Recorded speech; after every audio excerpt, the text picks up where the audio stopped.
Okay guys, before we actually get into building the clock, let's talk about them just a little bit. Because one of the things, the shaker clock has evolutionized a great deal over time from its origins. You're going to see kits out there and people have kind of taken it and shortened it and widened it and done all kind of different things with it. And all of that's fine. Here's some things I want you to understand. What we did is that the two sources for us was shop drawings of shaker furniture by Einar Handberg. It's a Berkshire Traveler Press book, and here's the details of the clock. The other source that we used was, and you can tell I've used this book, the Book of Shaker Furniture, and this is done by John Cassay.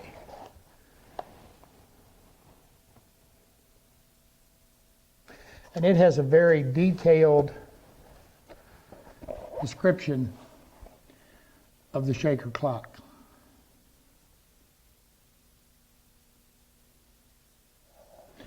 Now, one of the things, I want to find this for you. I want to show you something. In this picture, the original clocks was made by Isaac Newton Youngs around the late 1830s, 1840s. And here's a picture of his clock.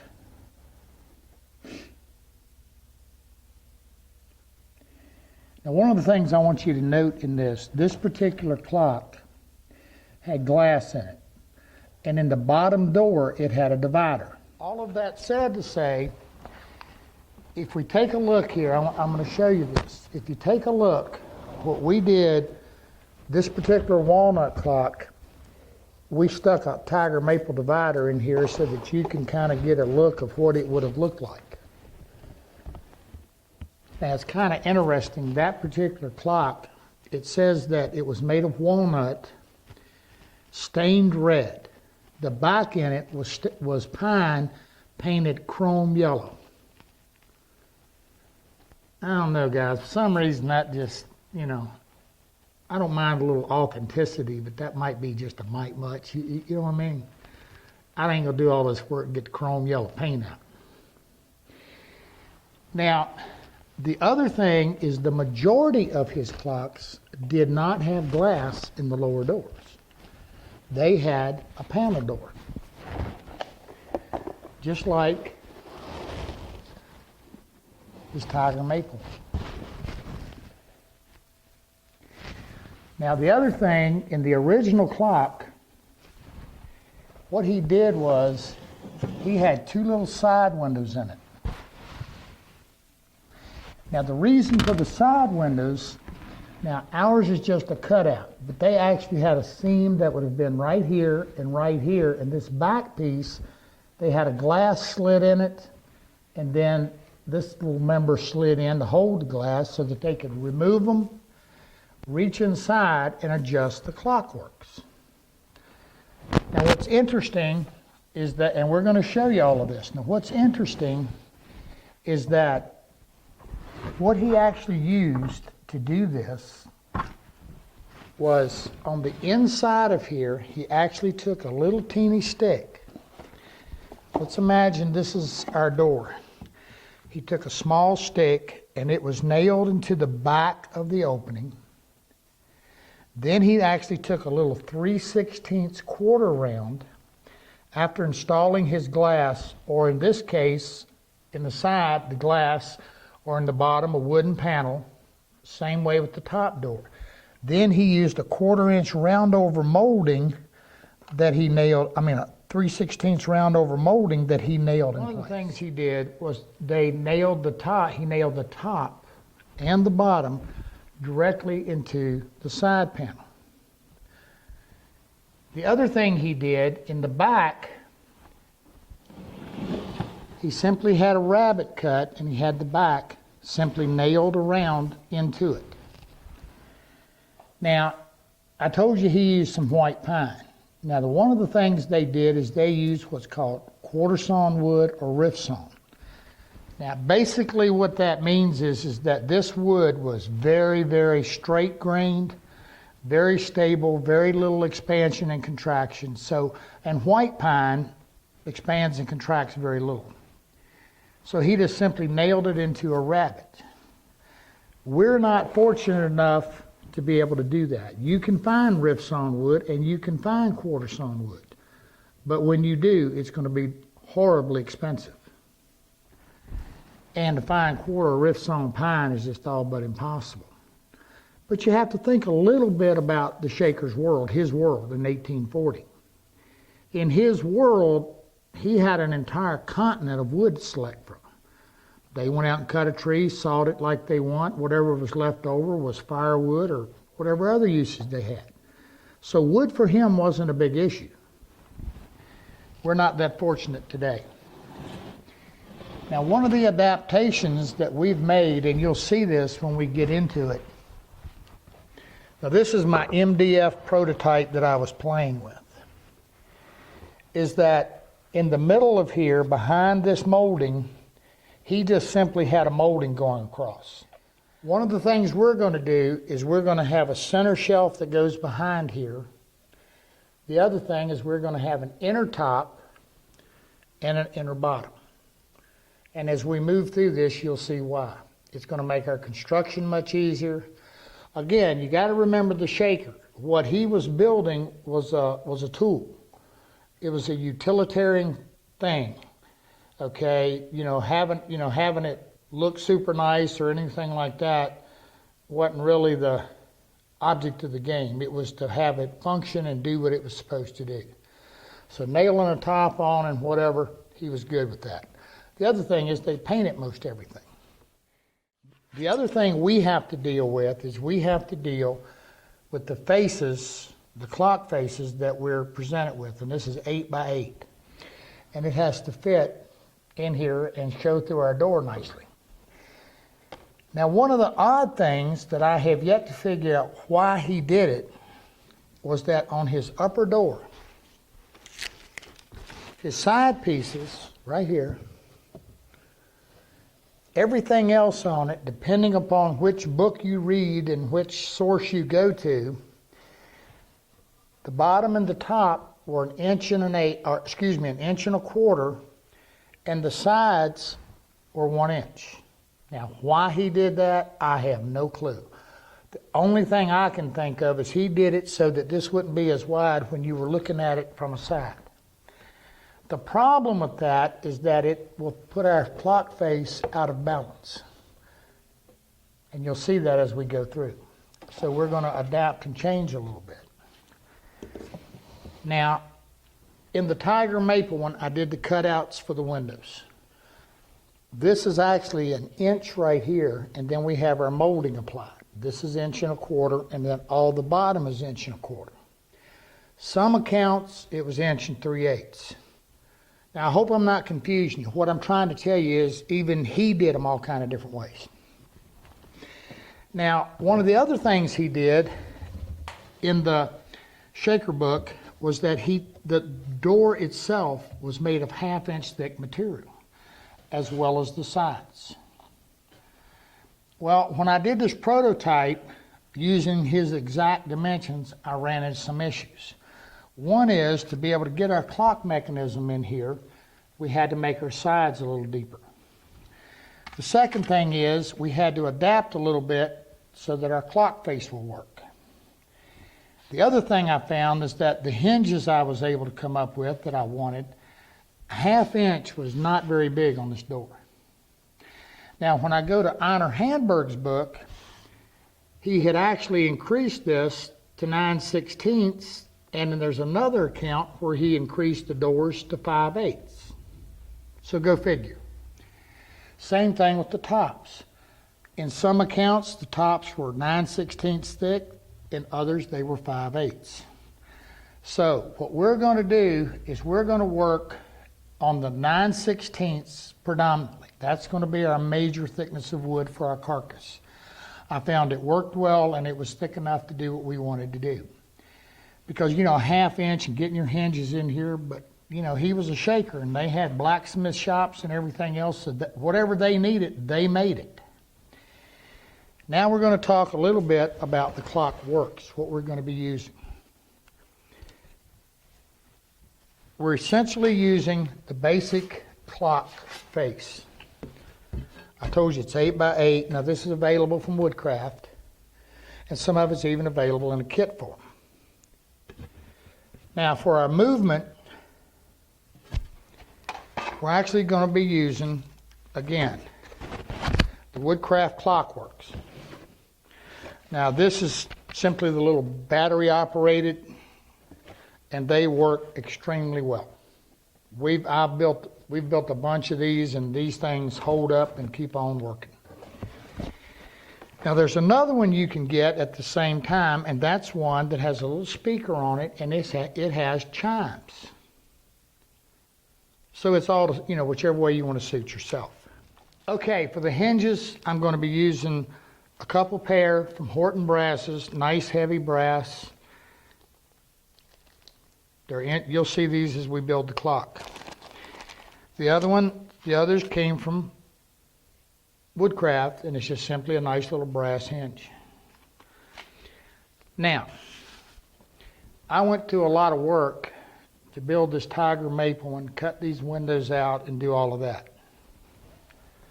So, I wanted something really special for it. And if you can't tell, there's some right nice tiger maple in this. So, I went to my buddies at Clockit. And as reminiscent as what the old shaker would have used, I bought a Clockworks. You have to wind it. I have the pendulum and everything with it. Is that not a thing of beauty? Ain't no battery here. Let me hold it again, see if you can get a really good close-up on it. All the little gears and the mechanisms. Because I got news for you. If I'm going to cut that hole and put a glass in there and somebody's going to be looking through there, I'm going to show them something. I'm going to put something in there. And there will be a faceplate mounted, and this little baby will sit right up in there. Okay, these are the basic clocks. Now, I'm going to say one last thing.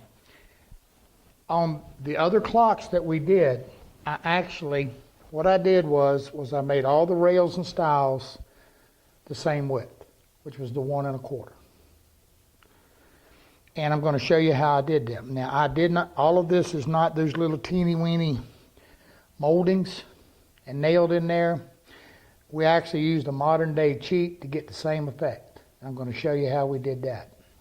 I'm also going to tell you that on some of the clocks, there was no molding. Straight line. It looked just like this. And the clock, and the glass and the pane was set in it. So we're going to do it the one we're getting ready to build on camera, we're going to do it very, very simple. The reason I'm doing that is that I wanted a project that a novice or somebody with very limited woodworking experience and very limited tools, predominantly a table saw, could build. And that's what this is about. It isn't so much about the shaker clock as it is learning some things about woodworking. Okay, let's get to building the clock. The original clock, the case itself, was 30.5 inches. So that's what we're going to do for our clock. However, this one, because of my material, is 29 3/4. And I had this Claro walnut that I decided to use, and on this one I could only get 28 inches. It's all going to work just fine. Because the thing of it is it's going, when we put it in, we just want a nice pendulum that's going to be coming down and working in here. Now in the event that you decide you want to make one shorter, on the back this actually slides out and you'll see the little notches already scribed in it that allow you to shorten your pendulum if you need to. So what I'm telling you is that the dimensions are not written in stone. Now, the clock we're doing now is made out of just hard white maple, which was a wood that the Shakers dearly loved and used a lot of. But I want to show you something. If you look at this piece of wood, you see this cathedral grain running all in here? Now this has already been milled to 9/16 thick. I want to show you something. If you look on the ends, right here in the center, you're going to see that cathedral grain in a U shape. Right here. Now, normally, I would imagine most of you would just take this board and rip a piece and rip a piece. I want to explain this to you. See these straight lines out here, the straight grain? That's your most stable part of the board. Those grains, this cathedral, this U shape, it's what's going to have the most tendency to cup. Okay? So if and when you can, using the outside edges will give you a straighter and easier to work with material. You may like this cathedral grain, but it is what's going to give you cupping issues and whatever. Now obviously in big wide panels we can't get past it. But nevertheless, in this case I have a choice. So on my sides, what you're going to see me do, I have one edge jointed. I'm going to trim this other edge to be parallel. I want the width of this, my finished pieces, to be 3.5 inches. Now once I rip this side, you're going to see me move the fence in. I'm going to move it in to 3 5/8. I'm going to cut this side, then I'm going to cut this side.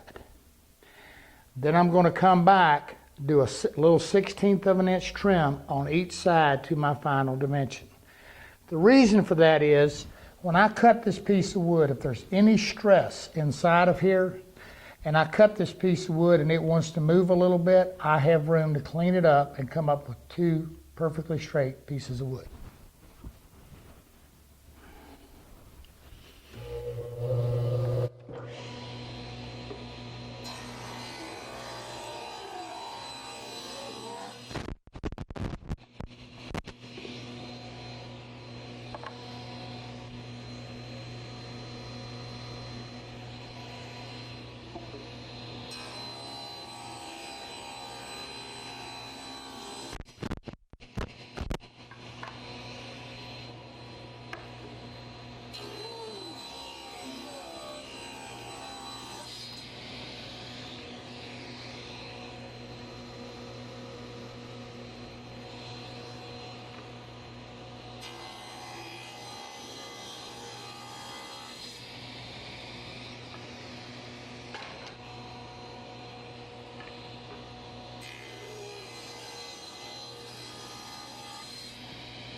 Now, we jointed the one side, but by doing this, here's how straight and true we wind up.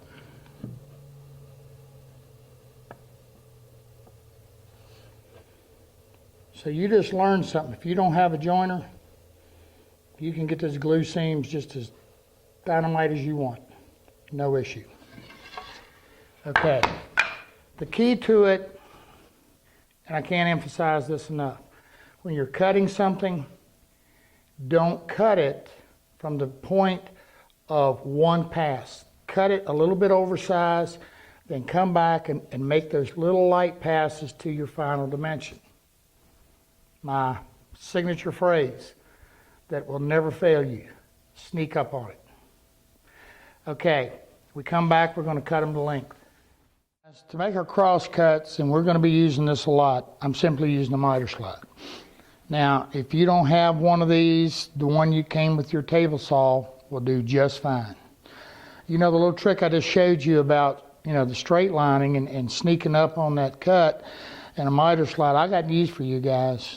Until only about 4 or 5 years ago did I ever even own a joiner. And for years I had a little Sears table saw with a pretty bad miter, but I rigged it up and made it work. The point is you want to be square.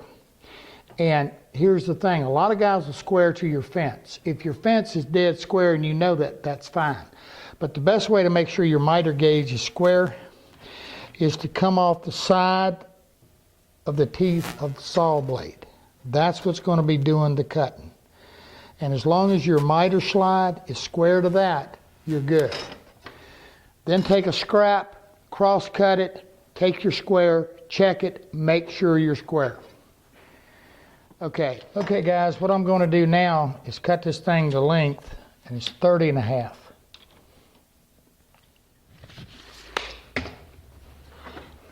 So what I'm going to do is I'm going to cut one end, square it, reverse it to my stop, cut them to length.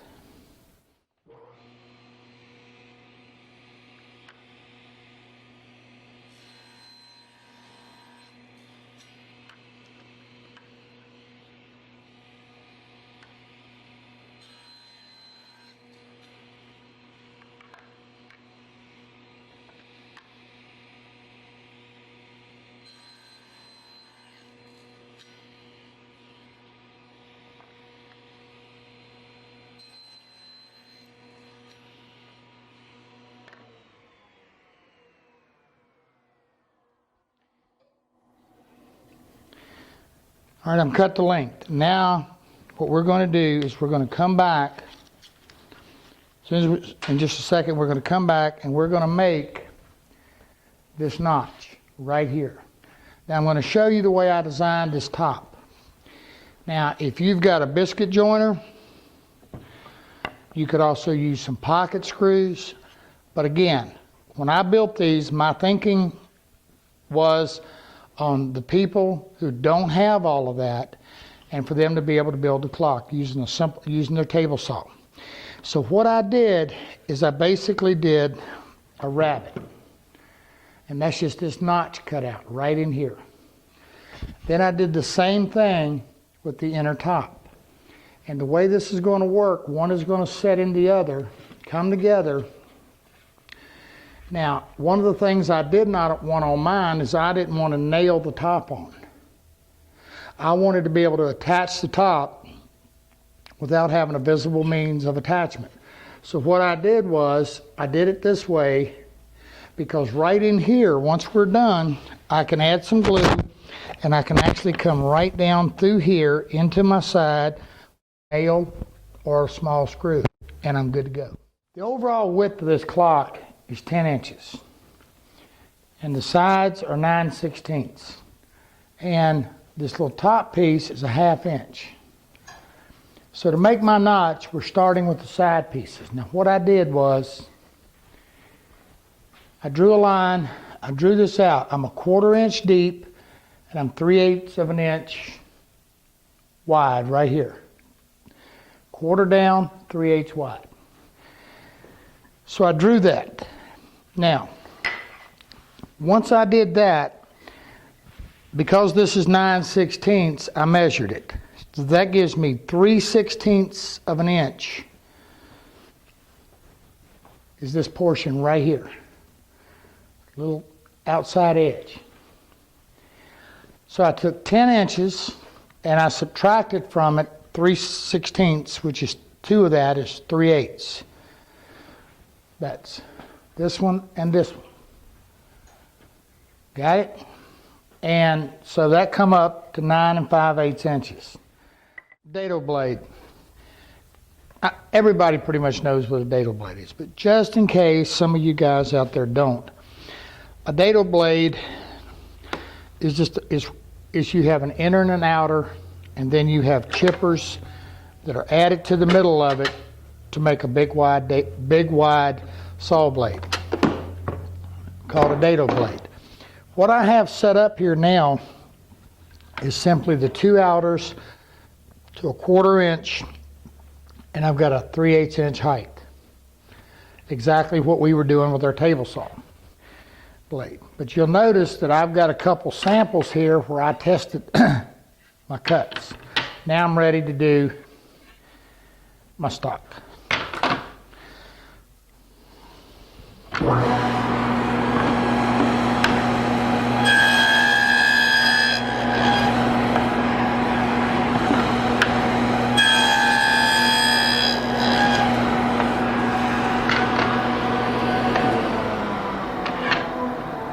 Now here's a hint. Depending upon the quality of your dado blade as to how well, if you're getting a lot of chip out on your exit, very simple.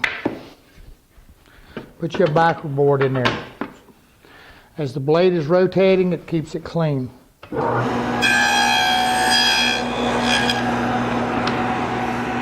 Much nicer.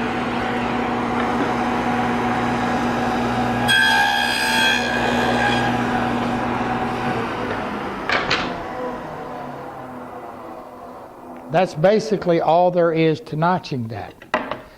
Except that now we have to make this notch to fit in here. Now again, I don't trust measurements. You know, actually I don't measure a lot.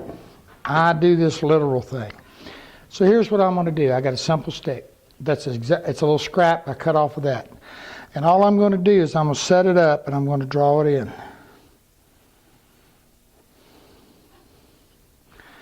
Exactly where I want everything to be.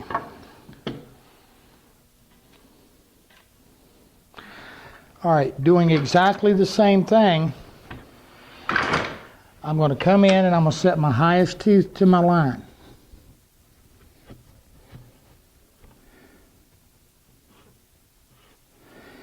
Now, if you're going to do anything, set it a hair low. You can always raise that blade a little bit.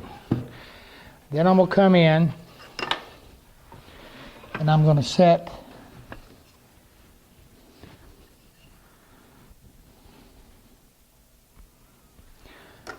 my depth. Now I'm going to run it and make sure I'm right.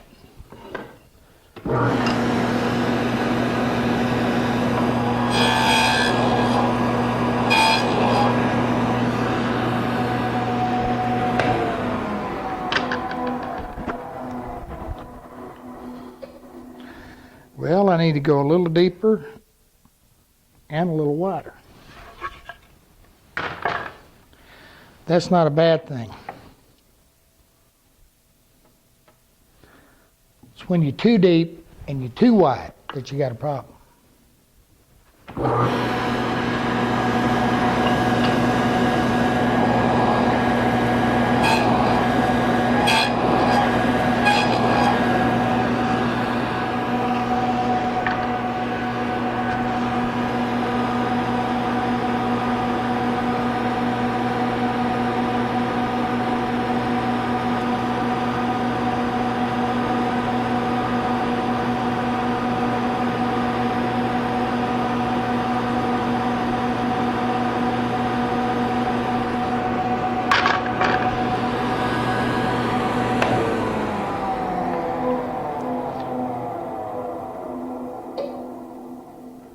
I'm a hair too deep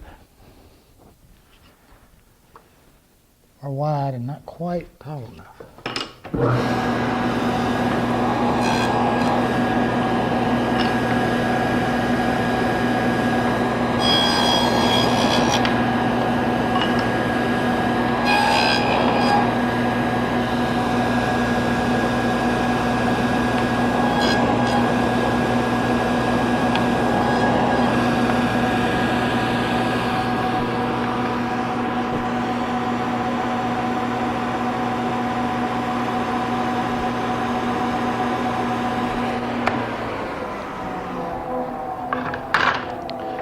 That's pretty much it.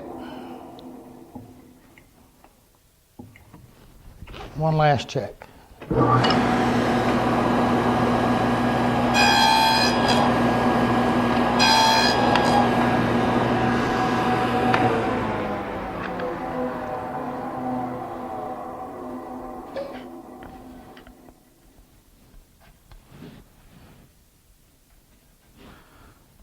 I'd still go just a hair deeper. Now I want to tell you something too. If your throat plate right here is not dead level and you're holding this down and you get out here and you do that, see right here, you can actually pick, I set that for this to show you. You can pick that up. So hold it dead flat on your table saw. Don't be, now when I'm moving my elevation, I'm moving, 1/16 of an inch.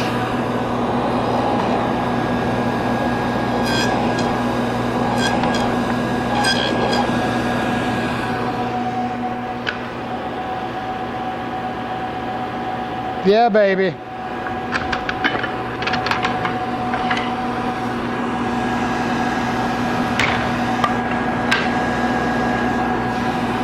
Whoops.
Now I want to emphasize something to you. You never make cuts like this without a miter gauge.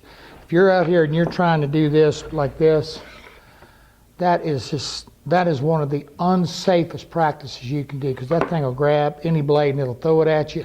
You always, and keep your hand, common sense is keep your hands away. Okay, you got it, and you notice when I go up, I come back, but I'm holding tight against my fence. Don't lose your focus. You want to hold on tight. Keep you from getting hurt.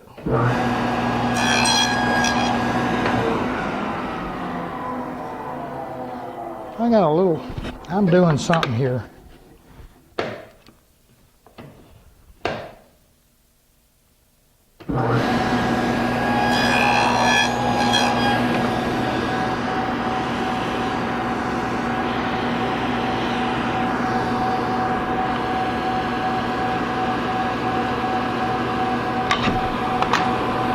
We're good to go.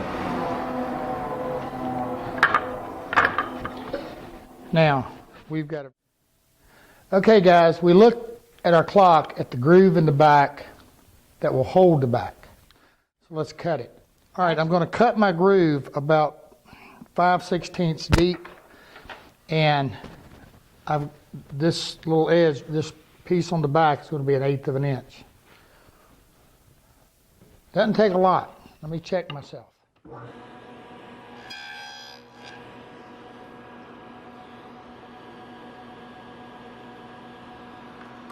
Good to go.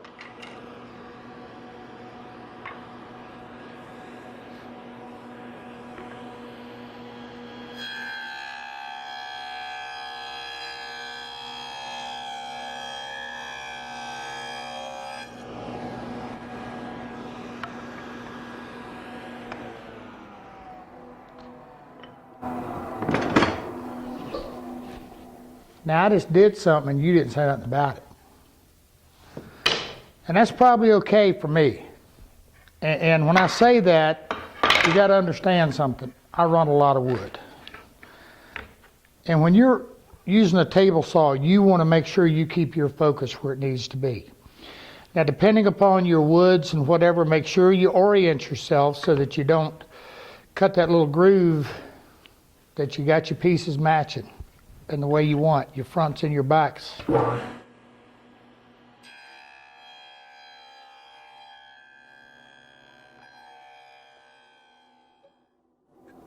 Now here's a tip. When you're plowing grooves like this, always double check your grooves, because no matter how good a dado you've got, sometimes this wood can kind of push up a little bit and you don't get a full depth. So a second pass isn't going to hurt anything.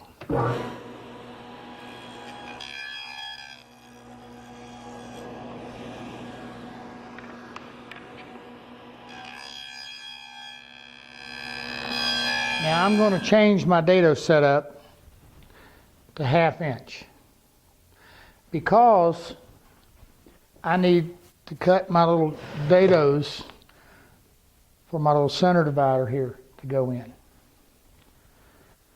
So I'm going to switch this out. I've got a 1/4 set up. All I'm going to do is add 2 1/8 of an inch chippers. The door that goes on here is 10 inches square. 10 this way, 10 this way. Now, I want to locate this because we're going to have a molding go on here. This molding is going to glue right across here, just like so. And so we want a gap at our top and at our bottom so our door can open. So that gap's going to be about 1/16 of an inch top and bottom. So I want to set my partition at 10 1/8. That's my 10-inch door plus my 2 1/16 gaps. Now I've done something intentionally here. I took my dado, this is a dado width. Now this ain't one of them wobble deals. If you guys don't have a dado, you really want to avoid those. Get you a stack set. Those wobble ones just, they don't do real well. This dado width lets me, I can dial in and out a little bit to kind of make my wood fit. Most of the others you have to use little shims, and I could do that. I could do that in a minute.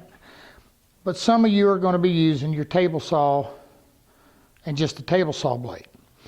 Now the first thing I did is I took a piece of scrap and I set my depth at 1/8 of an inch or thereabouts. Now the problem I've got, and what I did on purpose, was my 1/2 inch material's not quite fitting in it. I actually dialed my dado down to where it wouldn't. And I did that for a reason, because I'm going to show you how to sneak up. Now again, if it's too wide, that's a little tougher. You know, there's one thing you learn in woodworking real quick. 2 things. One, sneak up on it, and the other thing is that takeoff thing's a whole lot easier than that add-on thing. All right, so I'm going to make my cut. So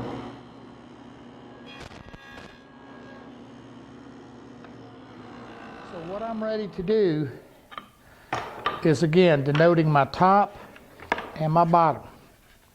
You don't want to get your hind parts before.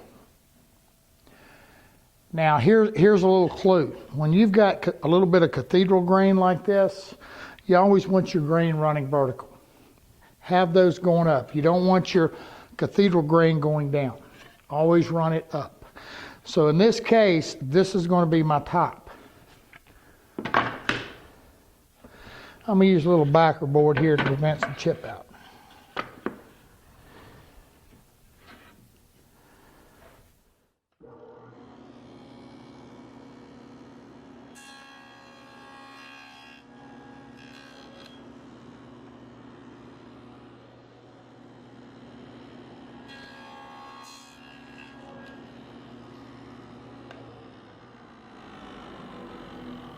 Now remember, my piece of wood doesn't fit.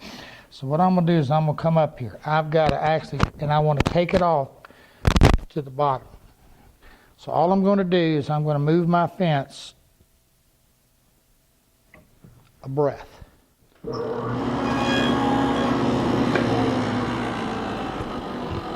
And again, I'm using my scrap. Now, I'm not bad there, but I'm a little bit loose. So what am I going to do? Well, I'm going to actually sneak back that way half a skosh. See, and one of the things I want you to get from this, because this is honestly how I build everything, my scrap bin is one of the most valuable things I've got. Test, check, setups. You know, being sure is a good way to do it. Okay, I'm pretty confident I'm on the money, so I'm going to do it.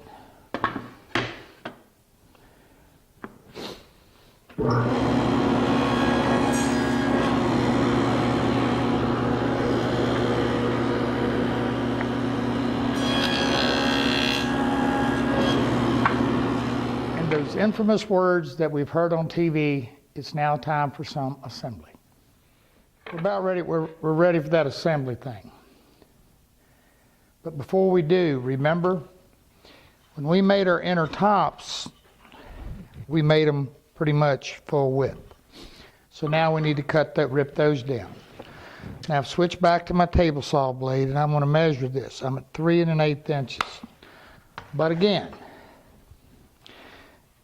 I do this constant. I know my table saw is accurate, extremely so, but I like to make sure.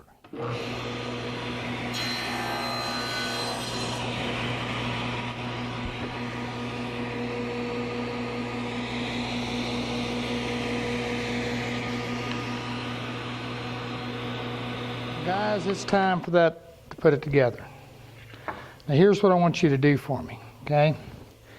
I want you to go, and right now I want you to sand all of your interior, the interior of your tops and bottoms. Now's the time to get that taken care of. The other thing, I do not want you to put your center in, remember? Now, this is so easy. Put yourself a little bit of tape on your edges. Don't let it get over your edges. And when you put your top and bottom in, all you got to do is put a little bit of glue, put a little bit of tape here as well, install it. Okay, now you see what I'm showing you with your tape? You got to mark it because you're going to be sitting down. Got to mark that. Or just be real careful with your glue. Anyway, make sure everything's fitting nice. A little bit of glue in here, a little bit of glue. Put it together.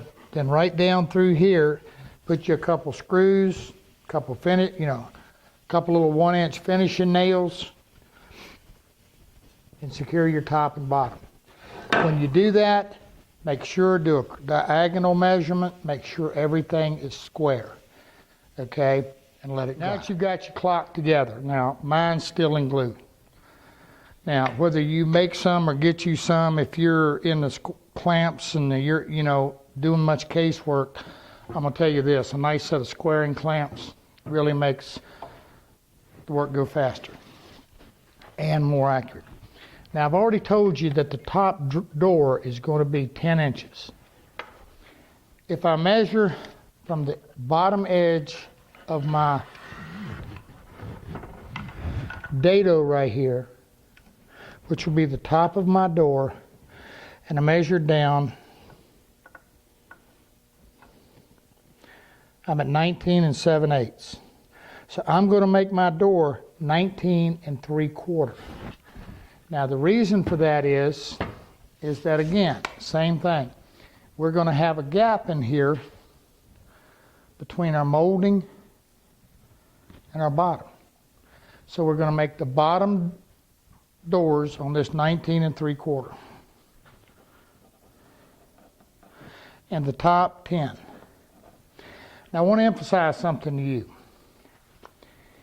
Your measurements may vary. Very likely will. If you're back there and you're planing your material down and you get a little less than 9/16 or whatever the case, then your measurements are going to vary. I'm going to say this to you, I cannot emphasize it enough. when you see material lists and you see cut lists, simply take those as a guide. They're not written in stone. You know, if you rip this side and you want it 3.5 inches and something messes up and you wind up 3 3/8, you're okay. You haven't trashed the project. You just adjust to fit. You know, when I build a project, I start just like you build a house. You start with your foundation. I don't go in here and start cutting all this stuff. Just like we've done here, we've made our case. Okay, we didn't try to cut this length for this little center partition yet because we weren't positive if this dado was a little bit more or a little bit less than 1/8, then that measurement's going to vary a little bit. If you've gone in here and cut all these parts and try to put them together, number one, they're not going to fit. Number two, you're going to have a nightmare. Start sensibly. Start with your case, then work to it. Okay, you know, the other thing is, if we would have made something and this wasn't exactly 10 inches square, then we can adjust. Okay, if it's a little bit off or something, we're all right. Actually, you know what? I'm actually just a little bit over 10. It's not going to matter. Okay, we can adjust our doors and everything to fit. If you've gone in and cut everything, then you're going to have a problem. Okay, so bear that in mind. It's not written in stone. Okay, what I'm going to do, our doors are going to be 1 3/4 inches. I said that wrong. Sorry, 1 1/4 inches. So I'm going to rip up some stock. That's 1 1/4 inches wide. Now here's something I want to tell you. I'm actually going to rip it to 1 5/16. I want it a little wider, right to the last minute. And the way I'm going to do it is the exact same way I showed you to cut these sides. I'm actually probably going to start out ripping everything at 1 3/8. Then I'm going to come back and rip it again to my 1 5/16. Because we're going to be doing some little different things on it, and when we do, at the last minute before we finish everything, we're going to be cutting some grooves and some different stuff. And if we cut it exactly, if we get a little bit of chip out on the edge or something, we're stuck with it. If we leave it just a little wide and rip it, we can trim it away and we have nice, clean, smooth edges. Okay, so I'm going to rip 2 pieces about 20 inches, 2 pieces about 10 inches from my top, and then I'm going to rip some, I don't know, let's see what am I going to do here. 10, I'll go ahead and cut them about 9.5 inches. 1, 2, 3, 4 pieces about 9.5 to make my doors out of it. Okay, I'm going to rip them. You do the same and we'll get back to it. I'm going to use the same 9/16 thickness. I've ripped all my pieces to 1 3/8. And I told you I want to be at 1 1/4. Now I can't emphasize to you enough how important cutting oversize and then coming back, doing light, thin cuts to get back, or lighter cuts to get to your finished dimension. Now there's 2 things this does. One, it ensures you have true, clean stock, nice and straight. The second thing it does is that light little pass through there, you're going to get cleaner, smoother edges off of your saw. Now, I want you to look at these and you're going to see what I'm talking about. Now I started out nice, straight and jointed, but you see these little gaps in here. So I'm not dead on the money, but I need to be. But I have the extra meat to come back and retrim them. And I've also relieved the stress in the wood, so I'm going to come out straight and I'm going to stay straight. Now here's something I want you to get. If you look at this, you're going to notice that this is touching at the bottom and at the top. So that means I've got a wane, or it's bowed this way. If I, in my recut, if I take and I put the rounded side to my fence, what's going to happen is it goes through the saw blade, it's going to actually track that way. And it's not going to help me. By cutting this to where you have it point, so that when you come through, as you come through, this is going to give you the straightest, where you've got the front point and the back point. If in the event you have something that's too long for you to do that, a simple trick to that is to take you something that is straight and simply use it as a guide to run it through so that you get one side straight. Now this is going to sound dumb, but get in a habit of how you take your pieces off your saw and lay them. You know, for me, I'll lay to the left, which means that my left side, how I lay it down, my left side is the side I just cut. So that I know its orientation, so that I know when I come back for my next cut, I'm going to flip it. Simple as that. Okay, now we're making doors. Now I want to clear this up a little bit and make sure you understand. Now, I mentioned to you, if you look on this door that goes to the cherry clock, there's a bead. Now, and I also told you that the shakers, what they did was they actually made these little moldings and then they nailed them into place. Now that's a real pain, trust me. But that's the only way they had to do it. And in a minute we've got some better ways of doing that, and in a minute we're going to look at that. But the one we're doing here now, we're actually going to do just straight sides. And they did those as well. Now, here's Thomas Mosier's book. And in his, he's got exactly what we're going to be doing, the straight sides. The only other thing he did is that the top right here is not the 1 inch. The left and right, the sides are not 1 inch on the doors. He actually went to whatever it was he did. However,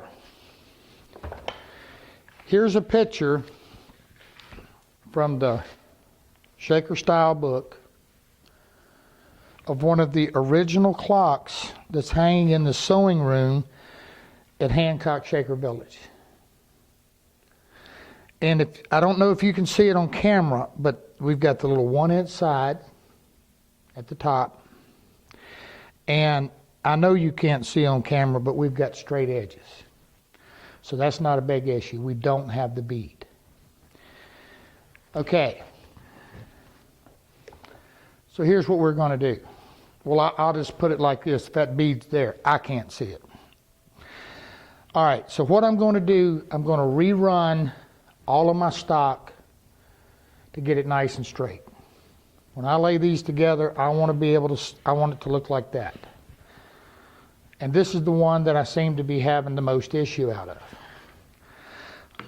So I'm just going to simply skim them to get them straight.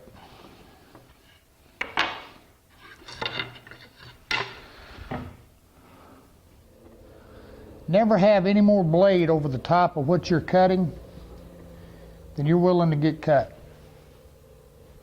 Just a real good way to think of it. If my hand happened to hit that, I'm going to get a cut. But I'm just going to get cut. I'm not going to lose parts.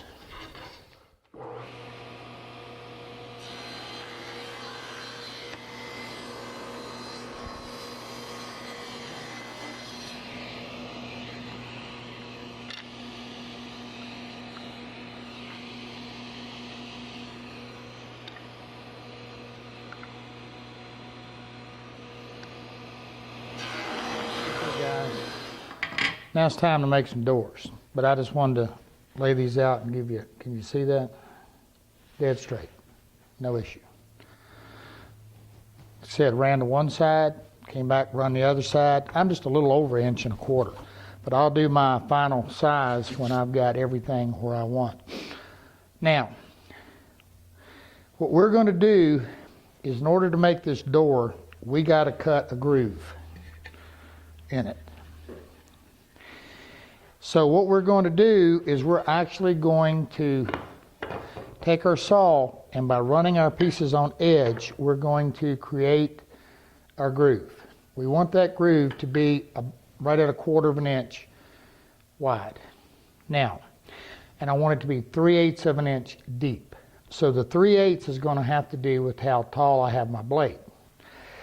Now, just like I showed you earlier, take a scrap or anything and don't, and mark 3/8 on it. Then by simply setting it to the side and making sure your tallest tooth is at your line, you're good. Now I'm at 9/16. But here's what I'm going to do. I'm going to sneak up on this thing again.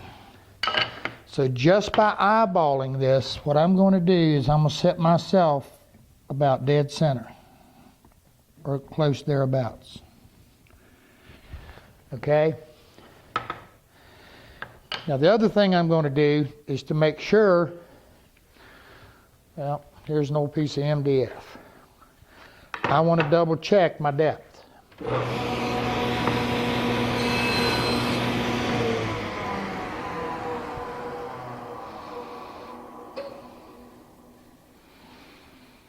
All right, that's good. Now you don't have to do this, but it makes good sense. Because I'm going to set up a feather board here.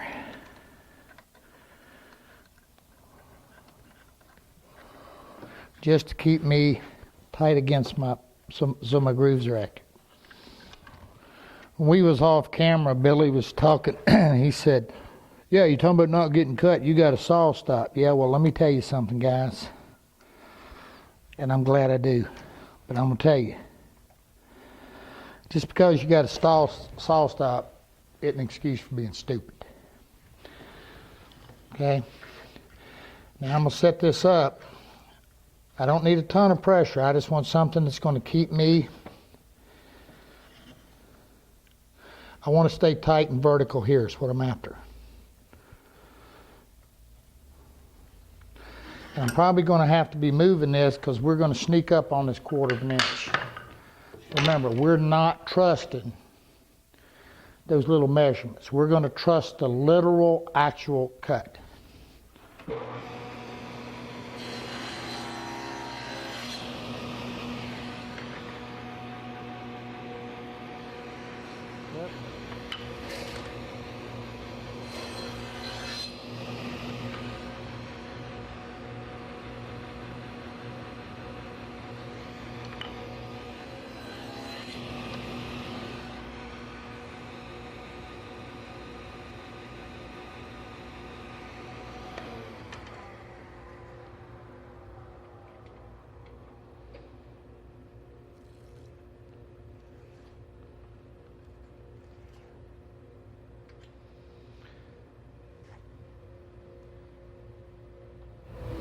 All right, here's what I got. Now I'm going to explain this to you very quickly. I've got a 9/16. 1/4 inch is a little bit much. But the reason I'm doing this is that we're going to want to be able to put a little bit of a mortise in this. And mortising with 1/4 inch is something you'll be able to do. If you can get narrower here, that's even better. But we've got enough meat here. Okay, we're okay. Now you notice this was extra piece I ran when I was making my door stock so that I had something to do my setup with. Now I can come back, set my feather board, and I'm ready to run everything. So now it's exactly what I just did. One over, flip it, do it again. Gonna put you dead center.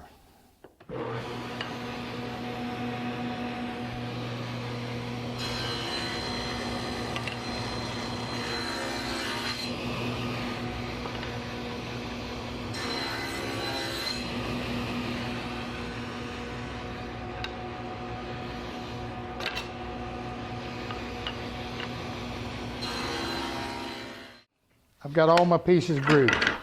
Now it's time to do some length cutting. Now I've told you the top of this is 10 inches.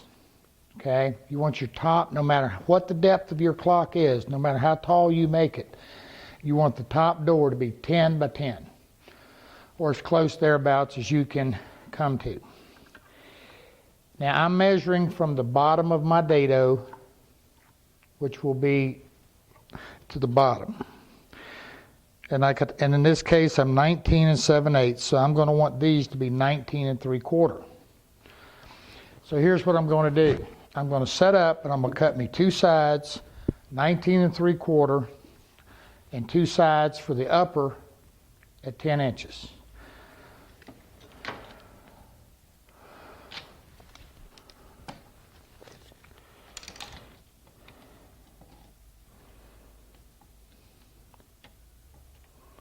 You know, guys, not enough can be said about safety.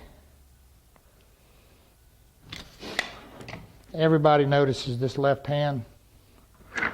I didn't do anything stupid. It was a table saw. Yeah, I know, not a good thing to talk about, but you know what? Safety is safety. I mean, I don't know any other way to put it. But here's the thing. What happened with me was I'd been working day and night and day and night. I'd been working around the clock for, I don't know, 24, 28 hours or so, and I literally just hand went into a saw. I know, not a pretty sight. So I can tell you about table saw safety. And I'm not, you know, I'm just telling you, you got to stay focused on what you're doing and use all your safety precautions.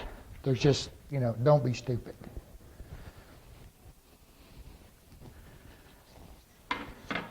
Now, I want to cut these to length, and I want to explain something to you. To get a good clean cut on the back, remember I showed you that backer board thing? That's a smart thing to do. And I will tell you something else, because the rotation of a saw blade, where it's rotating into the wood, when you've got a notch, these little edges are a whole lot more prone to get chipped than a solid back. Okay guys, I told you about using a backer, but I want to show you something else too. I've already cut my two little 10-inch pieces. Now one of the things when I'm looking at this, my material here, is I want the straightest, cleanest grains. You know, be particular in picking out what you want. You see, like, if you look on the bottom of this piece, you can see I got this squirrely grain going on. If I had to use it, I guess I could, but I'm going to avoid it wherever possible. Now, I don't have a backer. And one of the things I see guys do is just slam through. Don't. Take it easy.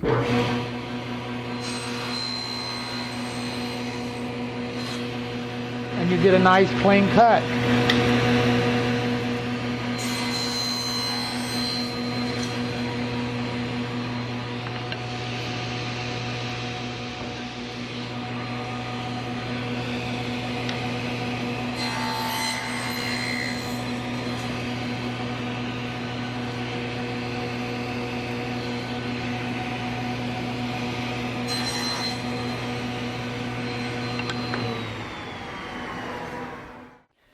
Okay, now that I've got my pieces cut and I've retrimmed and I'm right at 1 3/4 inches.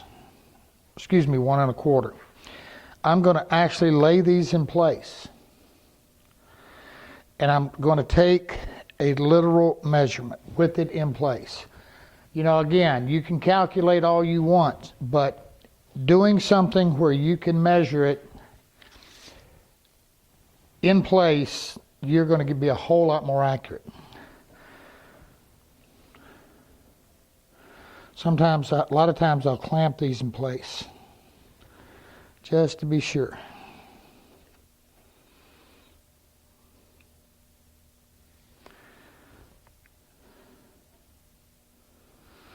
All right, I'm right at 9 1/4, I think.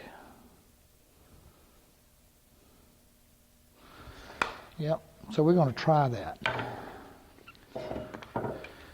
Now again, I say I'm going to try it. because I'm going to actually cut myself a little scrap just to be sure. All right, I screwed up. You know what I did? When I was measuring, I was going from my 1, and I was talking to you. So instead of being 9 1/4, I was supposed to be 8 1/4. I didn't subtract my 1. Don't you do that. I know you've done it, but you know the cool thing about that is you're always long. That's the neat part. You're always longer.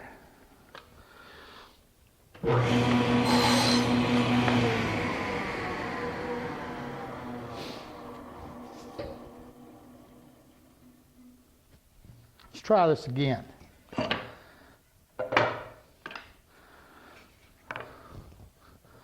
I ain't never had that happen before.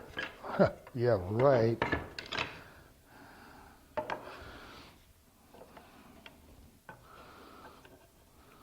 I know y'all out there laughing at me because you've done the same thing.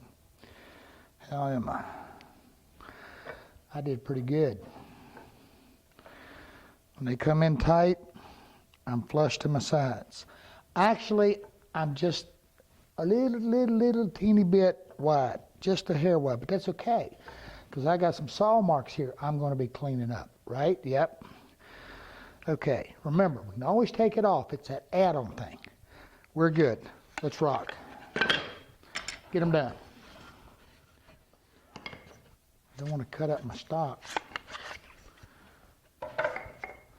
I've done that too. Really have.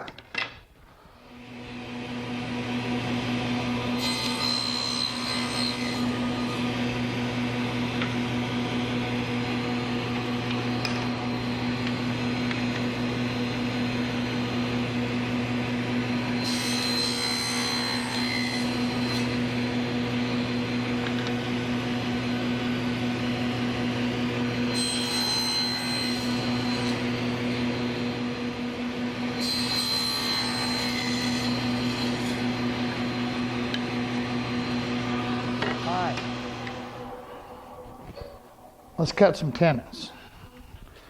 I'm kind of spinning in circles here. All right. All I'm going to do is take a piece of my scrap and I'm going to set it up. And I'm going to set the bottom of that blade right at the bottom, the tallest tooth right at the bottom. My saw blade, these little blades run on an angle, so I'm looking at the tallest part of the tooth. Just right at the bottom. Now, I'm 3/8 of an inch. I've got an 1/8 inch blade,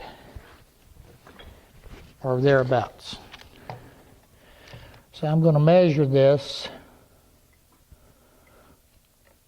I'm going to go by the fence, and it's right. We're coming in right, or appears to be. But again, we're not going to take any chances. Now I'm compensating for the blade. Don't forget that. I got to go to the outside of the blade on this. I might be just a little bit short there. But we're going to do the same thing we always do. We're going to do some test runs.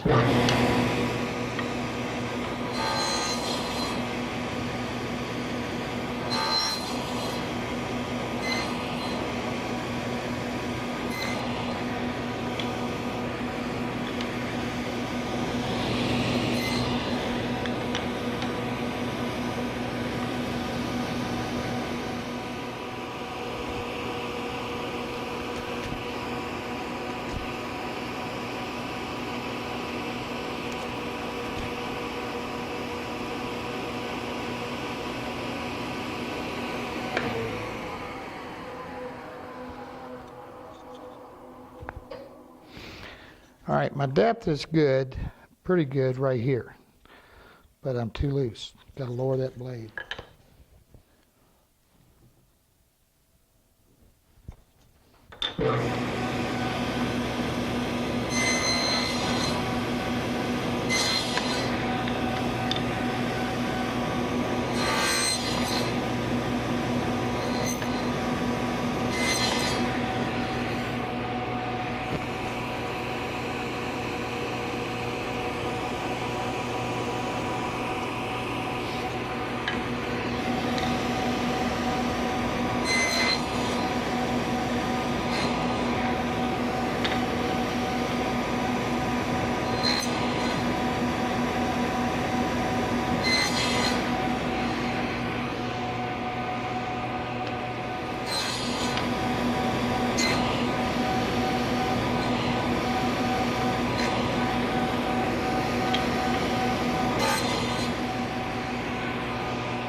I'm a little, I was good. I got that where I can just get a little bit of my saw marks out of here and fit nice.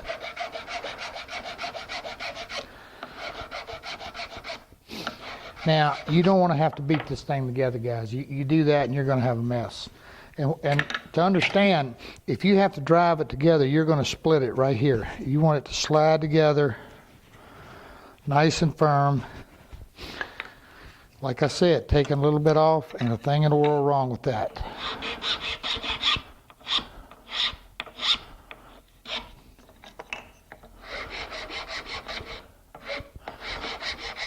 Now, if you're using a dado blade, you can get exact. Using the saw blade, you're going to get those little saw marks in there, and they can create you an issue.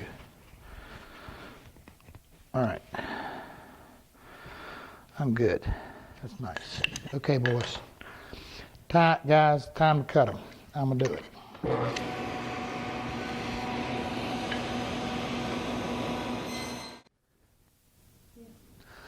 Okay, guys, I got everything tweaked out. And I got my doors fitted up. Looks good, huh? Now, I want to show you something. Well, I know you are. We're going to be putting glass in it, particularly in the top one. And some of you may be doing it in the bottom one as well. Now's a good time. Now, don't do the side. You can't do the side or you're going to remove your back right here. That's why using the rabbiting bit, we can come in and clean this out and not remove that. But now's a good time to just go ahead on the table saw and just go ahead and rip this out on your cross pieces, top and bottom. Now all I did was, you can see what I did, I just simply cut it out. Simple as that. It's just that much less that we got to route and chisel. Here's what you got. If you don't have, the router bit and whatever to cut that back out, you could chisel it and do all of that. But there's another way we can do a door, and that's using what's called a haunched tenon. Now I'm going to show you this. If this was our sides, and we took and we notch all of this out, when we put it together, we're going to get the opening for our window, our glass, but like I said just now, we're going to remove this part. But there's something we can do. By simply chiseling a little small mortise in the end. See what we've got right here? Now this mortise is only about a 1/2 inch deep. Now, I don't want to confuse you here. I want to show you this. Now, the way I did this is I simply took a 1/4 inch drill bit and I drilled it. I used a little drill bit and I drilled it a little bit here and here. Then I simply just took a chisel, chiseled it out. That simple. Now, that's the reason I had you make this slot a 1/4 inch, so that you would be able to do that. And I'm going to repeat myself again. If you don't have to do this, you may consider making this groove a little narrower, 3/16 or something like that, to keep a little bit more meat in these sides. Now, but what you're going to wind up with is kind of a funny looking little animal, and he looks kind of like this. Now, I could spend a long time showing you how to do this, but it's a matter of setup, get you a pattern.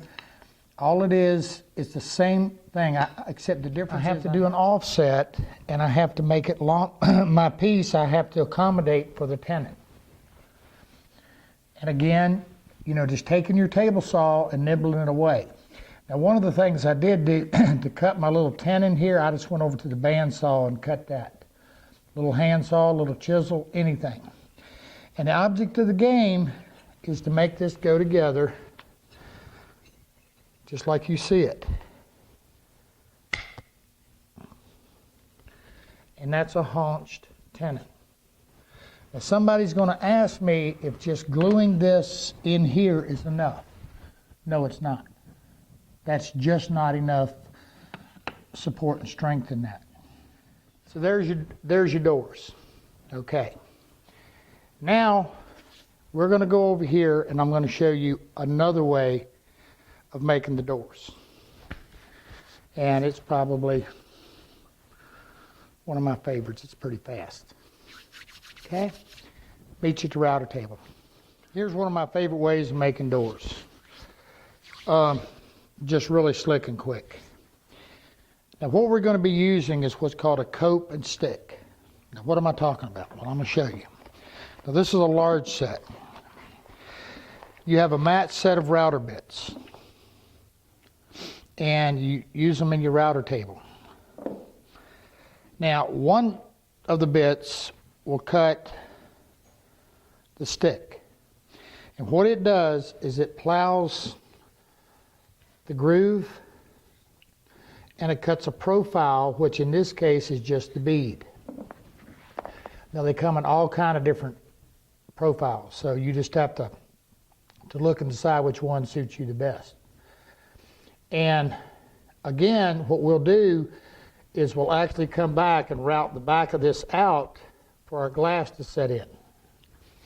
Now, the way this works, the other bit cuts what's called the cope and the little tenon.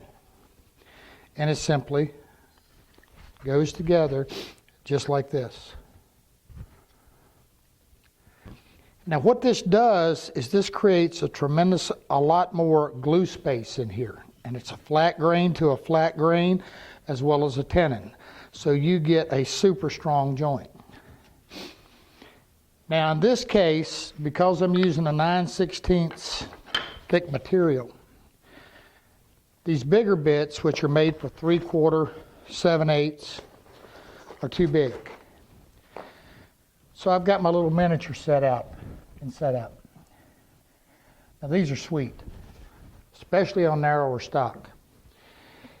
You know, anywhere from a 1/2 inch, a half is getting a little bit light, 9/16, but you can do a half, 9/16, 5/8. You know, like here's a little miniature door we made, and you can make them even smaller than this. You can get really teeny with them. And in addition, you know, you can buy the little miniature raised panel bits.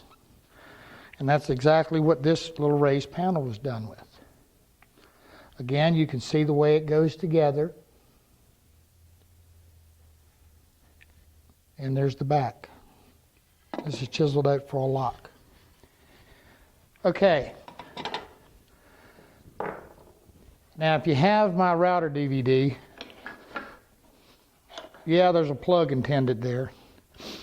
Then all of this cope and stick, you know, on doors and drawers, all of this is in it in great detail. But I want to show you basically how this works.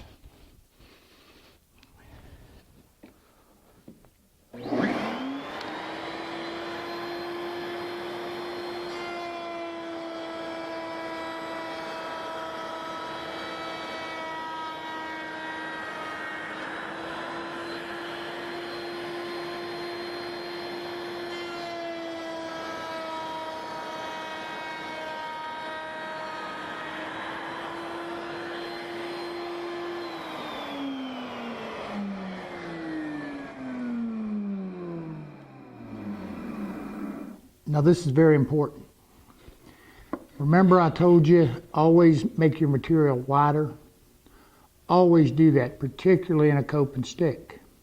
And the reason for it is that now you can do this by gently, you know, I can move my fence out, take a little bit, and I'm not going to have as much. But what will happen is, it seems like inevitably you're going to get some chip out in here. So what you do is now go back to your table saw and gently take off whatever you know, about a six. I usually take off about a 1/16. I always leave my rails and stiles at least, you know, 1/8 of an inch wider. It's a whole, again, I'm gonna tell you again, it's a whole lot easier to take it off than it is to put it on. And super curly woods, I'll make them a 1/4 inch wider than what I need, so that I can get those little teeny cuts, so I can get as clean and nice a cut as possible. But by going back and skimming a 1/16 off of this, rerunning it, usually you don't have any more problem out of the chip out. It's because you're taking so much out of this middle. Now the other thing you can do is set this up vertical on the table saw, just like we did earlier to make our groove, and you can simply plow a little groove with your table saw. That's going to give you some relief and also help with chip out.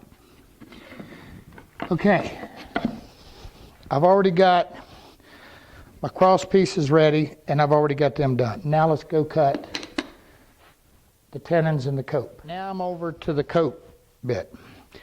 Now before I get to that, I want to show you something. Now, it's not much secret, these bits came from Eagle America. And I don't know if anybody else out there does it, but I know they do. And they make these setup sticks, not very expensive. Now these happen to be for my bigger cutters.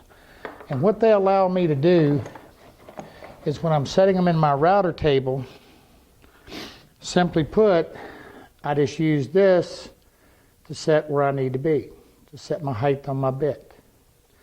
And as well, one for the cope.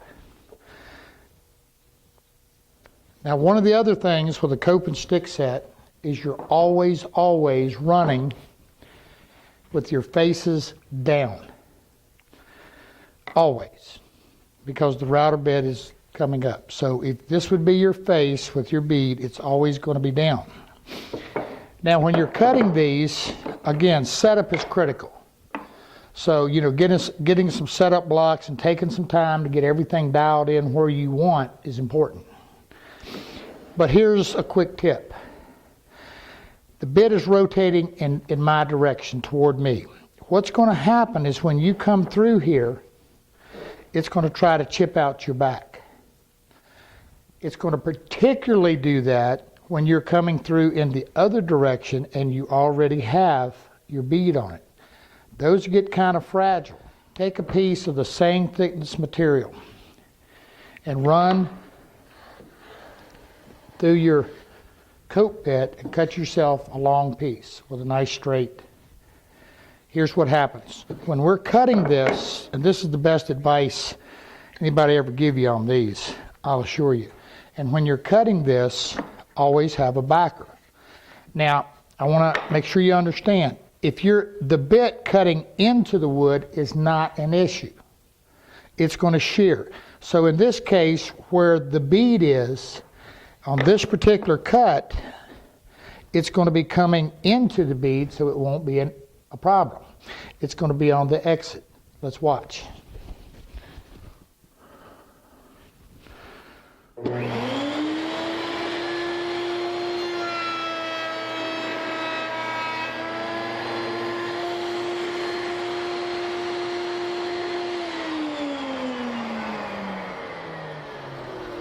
I have a very nice clean cut.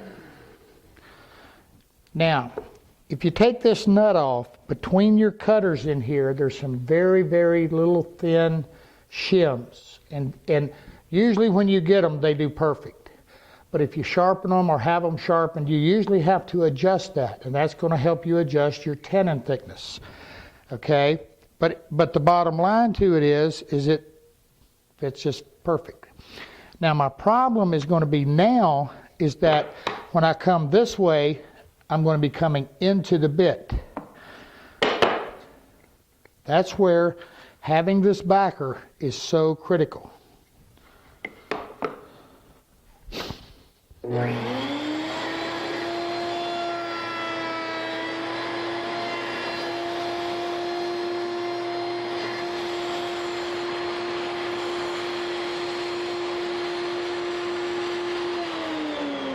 I have a nice clean cut. Now because I'm doing this purely as a demonstration for you, I've got a piece that we're not going to use a backer on just for kicks and giggles.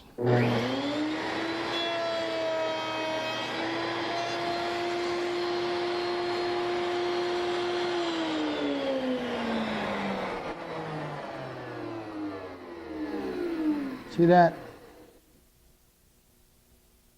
Enough said. And if you've used a coping stick bit, you've run into this. You got to use those backers, guys. Got to. All right.